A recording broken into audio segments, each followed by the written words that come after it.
एक चीज़ तो कंफर्म है कि फुटबॉल वर्ल्ड से ज़्यादा अनप्रेडिक्टेबल वर्ल्ड पूरे स्पोर्ट्स में नहीं हो सकती है, कसम से।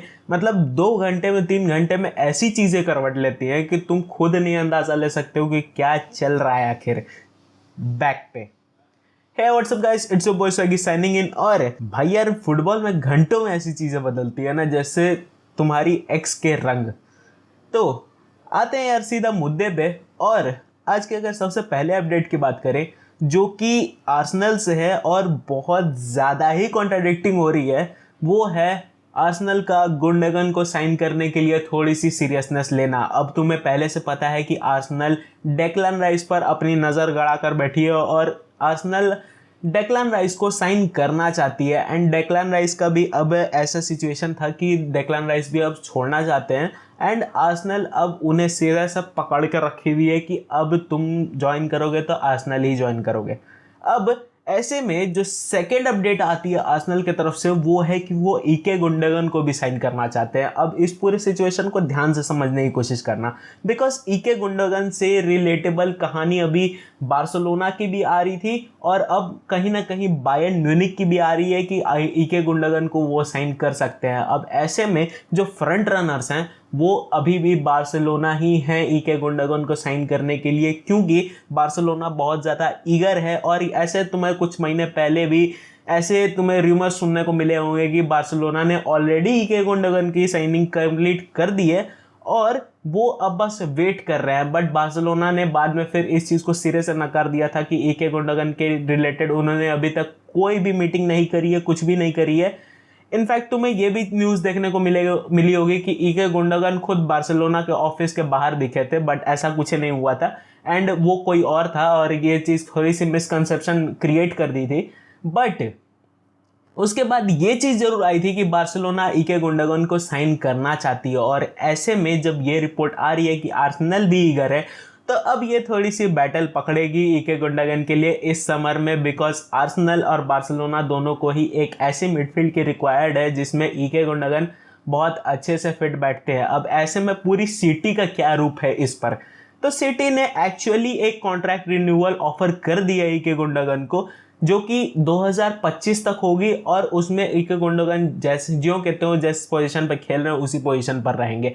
बट यहाँ पर इके गुंडोगन ने अभी तक इस चीज़ पर कोई भी कंफर्मेशन नहीं दी है अभी तक, और वो अभी तक इस चीज़ पर निर्धारित नहीं कर पा रहे कि उन्हें मैन सिटी को छोड़कर जाना है या फिर उसमें मैन सिटी में ही रहना है। तो अब ऐसे में ये चीज़ बहुत देखना ज़्यादा इंपॉर्टेंट हो जाता है कि क्या वो छोड़कर जाते हैं या फिर क्या वो इसी स्टेट में इसी मैन सिटी में रहकर अपने और जलवे दिखाते हैं। तो अब ये चीज़ हमें ले आती है आज के सेकंड अपडेट पर, जो कि उनके आर्क राइवल्स मैनचेस्टर यूनाइटेड की तरफ से आ रही है। और ये चीज़ एक्चुअली बहुत ज़्यादा ही इंटरटेनिंग हो रही थी पिछले कुछ घंटों में और इसने एकदम से रफ्तार पकड़ी। बिकॉज जहाँ तुम सोच रहे हो कि नेमार को साइन करने की थोड़ी सी चुल मची हुई है मैनचेस्टर यूनाइटेड में, पीएसजी की चुल मची हुई है कि वो किसी भी तरीके से नेमार को बाहर निकालना चाहते हैं। अब मेरे को ये चीज़ समझ में नहीं आ रहा कि तुम इतने ज़्यादा क्या ईगर हो नेमार को निकालने के लिए कि तुम लिटरली हाफ सैलरी उसकी पे करना खुद तुम एक्सेप्ट कर ले रहे हो। मतलब समझना क्या थी है पूरी कहानी। अब मैनचेस्टर यूनाइटेड अगर साइन करेगी नेमार को, तो डेफिनेटली ये चीज़ ज़रूर आएगी कि नेमार की जो करेंट सैलरी है वो एक्चुअली 1 मिलियन प्लस है पर वीक की, और जो कि बहुत बड़ी सैलरी है। तो अब ऐसे में ये पूरी सैलरी तो मैनचेस्टर यूनाइटेड कहीं से कवर करने में पॉसिबल नहीं होगी, चाहे कतरी बिडर्स आ जाएं चाहे रैडक्लिफ आ जाए, नहीं पॉसिबल होगी। तो अब ऐसे में क्या पे कट लेने की कहानी थी नेमार पर, तो नेमार ये चीज़ सोचते हैं कि उन्हें पे कट लेने की कोई ज़रूरत नहीं है एंड इनफैक्ट उन्हें पे कट लेना भी नहीं चाहिए। तो अब ऐसे में पीएसजी इतनी ज़्यादा ईगर है उनको भगाने के लिए कि अब पीएसजी ने ये चीज़ कंफर्म कर दी है कि अगर मैनचेस्टर यूनाइटेड नेमार को साइन करते हैं तो हाफ सैलरी, जो कि करीब करीब 500 के अराउंड बैठेगी, वो हाफ सैलरी मैनचेस्टर यूनाइटेड पे करेगी और बाकी की जो हाफ सैलरी होगी वो पे करेगी बाय पीएसजी। अब तुम इस चीज़ को ध्यान से समझना है कितनी ज़्यादा कॉमिकल है, बिकॉज बिकॉज 500K की सैलरी पीएसजी पे कर रही है, वो भी तब जब वो नेमार को नहीं खिला रहे। तो यार इतनी ज़्यादा क्या चुल थी कि तुम्हारे प्लान में बिल्कुल ही नहीं बैठ रहा है नेमार जैसा प्लेयर, और तुम बिल्कुल ही उसको भगाना चाहते हो अपने क्लब में, मतलब ज़्यादा पैसे देकर भी तुम भगाना चाहते हो उसे अपने क्लब से। ये चीज़ मुझे समझ में नहीं आ रहा है। अब ऐसे ही न्यूज़ आ रही है कि लुइस कैंपोस और नेमार के जो ऑनराज है उनके बीच में कुछ महीने में मीटिंग होने वाली है, या फिर कुछ दिनों में मीटिंग होने वाली है, और इस चीज़ पर अब वार्तालाप होगी और मैनचेस्टर यूनाइटेड वहां से बिड में आएगी। अब एक चीज़ को समझो कि मैनचेस्टर यूनाइटेड के पास इतने पैसे आने कहाँ से, बिकॉज ग्लेजर्स तो देंगे नहीं। तो अब ऐसे में ये चीज़ आती है बिडिंग पर, और अगर इनफैक्ट अगर कतरी ओनर्स अपनी bid last 11th our bid डाल देते हैं और वो ले जाते हैं, तो अब ऐसे में ये चीज़ ज़्यादा इंपॉर्टेंट हो जाएगी नेमार की साइनिंग करना, बिकॉज वो बहुत ज़्यादा ईजी हो जाएगी। बट इफ तुम क्वेश्चन पूछोगे कि क्या होगा अगर रैडक्लिफ आते हैं, तो वहाँ भी कुछ ज़्यादा सिचुएशन चेंज नहीं होगी, बिकॉज रैडक्लिफ की अगर तुम पूरे प्रपोजिशन को समझोगे तो वो थोड़ी थोड़ी बटी हुई सी है। वो खुद कुछ अमाउंट होल्ड कर रहे हैं और बाकी का अमाउंट ग्लेजर्स होल्ड कर रहे हैं, तो उनसे कुछ फर्क नहीं पड़ेगा। मेजॉरिटी जो होगी वो रैडक्लिफ के पास ही होगी। हाँ, थोड़ी सी पॉकेट पर असर पड़ेगी नेमार को साइन करने के लिए, बट वो इस चीज़ को करना चाहेंगे बिकॉज उन्हें चाहिए मैनचेस्टर यूनाइटेड के फैंस का सपोर्ट, और मुझे नहीं लगता कि सिर्फ इस एक चीज़ से उन्हें सपोर्ट मिलेगा।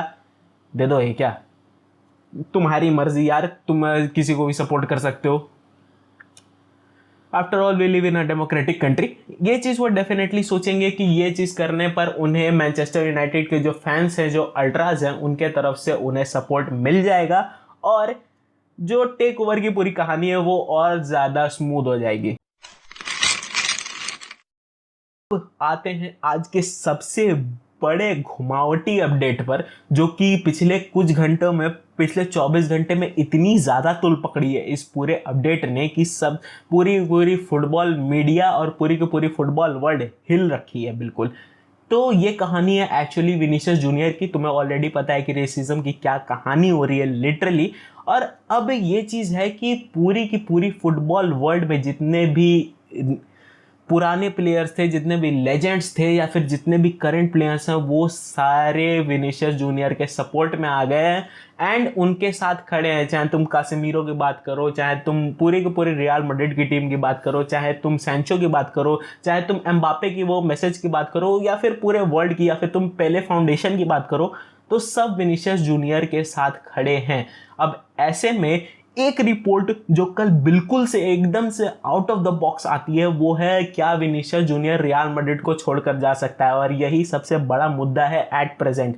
बिकॉज तुम इस चीज़ को समझना कि पीएसजी ने ऑलरेडी एक रिपोर्ट डाली थी जो कि थी कि वो अभी विनीशियस जूनियर पर नज़र गड़ा कर बैठे हैं, और कल रात तक यही हिसाब चल रहा था, मतलब 11-12 बजे तक यही हिसाब चल रहा था कि वो विनीशियस जूनियर पर नज़र गड़ा कर बैठे हैं, और पीएसजी शायद सोचेगी विनीशियस जूनियर को साइन करने का। बट ये चीज़ मेरे दिमाग में नहीं आ रही थी कि क्यों आखिर रियल मैड्रिड को छोड़कर विनीशियस जूनियर जाएगा। बट कल एथलेटिक की ऐसी रिपोर्ट आती है, बिल्कुल एक्सक्लूसिव रिपोर्ट, कि अब शायद कहीं चांसेस हैं कि रियल मैड्रिड को विनीशियस छोड़कर जा सकता है, जो कि सीरियसली बहुत ज़्यादा माइंड ब्लोइंग थी मेरे लिए भी।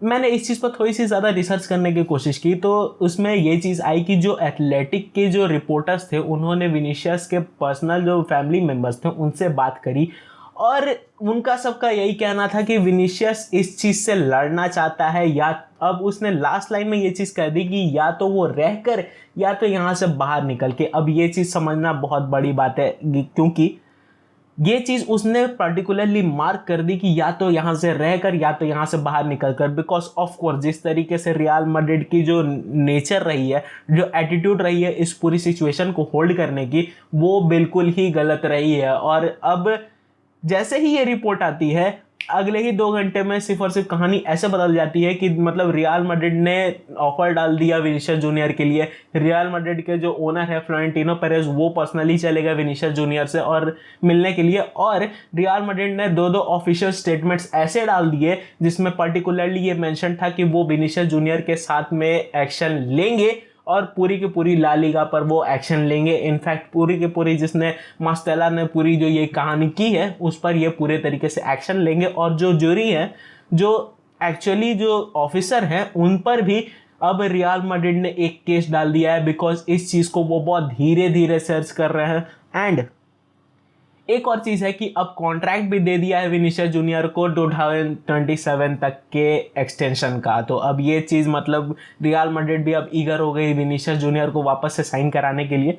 तो अब कहीं ना कहीं तुम ये चीज़ मान सकते हो कि विनीशियस जूनियर शायद छोड़कर नहीं जाएगा, बिकॉज अब क्योंकि इतनी ज़्यादा कहानी बढ़ चुकी है। एंड रियल मैड्रिड, अगर रियल मैड्रिड खुद को ला लीगा से ऊपर मानती है तो रियल मैड्रिड को अब अगले बार से ये चीज़ में मैच से वॉक ऑफ कर जाना चाहिए। एंड रियल मैड्रिड भी इस चीज़ को बहुत अच्छे से मानती है कि अब अगले बार से ऐसा होगा कुछ भी तो वो पिच से सीधे सीधे वॉक ऑफ कर जाएंगे। और बड़े बड़े लेजेंड्स का या फिर जावी का भी यही कहना था कि अगर कुछ ऐसा होता है तो वो पिच से वॉक ऑफ करना ही ज़्यादा बेटर ऑप्शन रहता है। खैर, इस पूरे कहानी पर तुम्हारा क्या मानना है, do let me know in the comment section. और अगर वीडियो अच्छी लगी तो वीडियो को लाइक कर देना, चैनल को सब्सक्राइब कर देना। मैं मिलता हूँ तुमसे किसी और दिन किसी और नए टॉपिक पर। It's your boy Swaggy signing out.